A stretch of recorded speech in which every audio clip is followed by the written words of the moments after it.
আমি সর্বপ্রথম ক্ষমা চেয়ে নিচ্ছি যে আমি জানি না যে এতটা কষ্টের মধ্যে দিয়ে কোরআন চর্চা বা কোরআনের এই তালিম চলছে। তবে এটা আপনাদের এই কষ্ট আর ত্যাগগুলো আল্লাহ তাআলা কবুল করেন ইনশাআল্লাহ। কোরআনের এই মাস্কের একটা বড় মার্কাজ ইনশাআল্লাহ কুড়িগ্রামে তৈরি হবে, এটা হওয়া দরকার। আমি কোরআনের মাস্কে মহিলাদের মা বোনদের এই পর্যন্ত যে কয়টাই আয়োজন হয়েছে প্রত্যেকটা আয়োজনে আমি দেখেছি যে এরকম কোনো না কোনো কষ্ট করতে হয়েছে বা আপনারা কষ্ট পেয়েছেন। আজকে এই প্রচণ্ড গরমের মধ্যে জায়গা হয় না বলে মাদ্রাসার ঘরে না করে এরকম উঠানের মধ্যে ভাই আমার কথা শুনতে এই মানে এত কষ্ট করে বসে থাকা, আল্লাহ তাআলা এই কষ্টকে কবুল করেন। আল্লাহ তাআলার মেহেরবানি, আল্লাহ তাআলা একমাত্র ইসলাম ধর্মের মধ্যেই মা বোনদেরকে আল্লাহ তাআলা ইজ্জত দিয়েছেন। কিন্তু আমার ভয় হইতেছে যে আমরা আপনাদের জন্য কোনো ভালো ব্যবস্থা করতে পারলাম না। আমি অবশ্য জানিও না যে তাইলে চারোদিক দিয়ে কিছু ফ্যান হইলেও আপনাদের একটু আরাম হইত। তো অল্প সময় শুনলাম আর অল্প সময় প্রশিক্ষণ হবে। তো ইনশাল্লাহ সামনে থেকে যেন একটু ভালো ব্যবস্থা হয়, এজন্য ইনশাল্লাহ যারা এখানে দায়িত্বশীল ছিলেন তাদেরকেও অনুরোধ করতেছি এই বিষয়টা লক্ষ্য রাখা। আর সামনে থেকে মস্কের আয়োজন হইলে ওস্তাদজির সামনে যেন একটা কমপক্ষে একটা পর্দা থাকে, ওস্তাদজির সামনে যেন এইভাবে সরাসরি না হয়, পর্দা থাকে।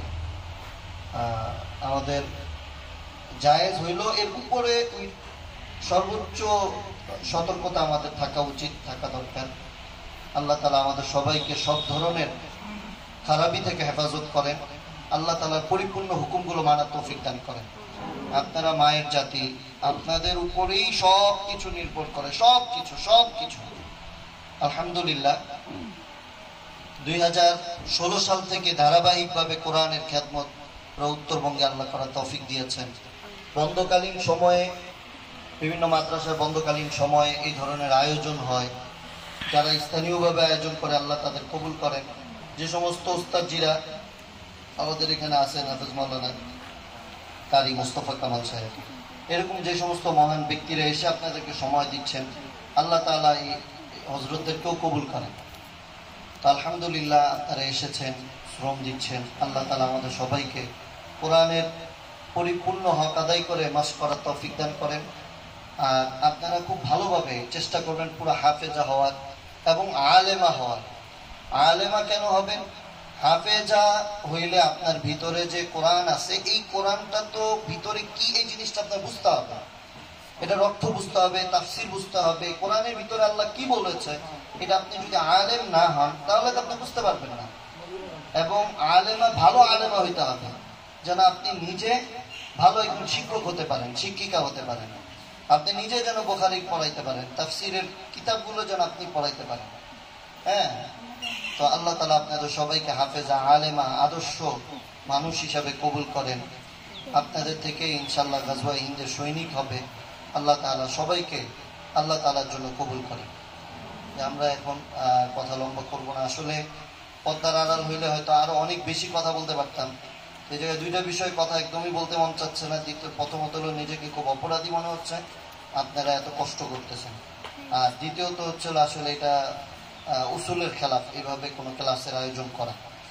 আপনারা ওখানে অনেকে আছেন, আমার মেয়েরও বয়সে আবার অনেক সিনিয়রও আছেন। তো সব মিলে জিলে এইভাবে আয়োজনটা সুন্দর হয় নাই। এটা আয়োজকদের আরো সচেতন হওয়া দরকার ছিল। আর আপনারা কোনো উস্তাদজিরা আসলে কোনো সময় উঠে সালাম দিবেন না। কেউ যদি তেলাওয়াত করতে বলে, সঙ্গীত বলতে বলে, বসে বলবেন। হ্যাঁ, আপনারাও সামনে থেকে আয়োজক সবাই খেয়াল করবেন যেন সামনে কমপক্ষে একটা পর্দা থাকে। বাস এর মধ্যে যতটুকু হয়। তবে আপনাদেরকে ওটার তো আহ্বান, আপনাদের থেকে কয়েকজন তৈরি হয়ে যান মস্কের জন্য।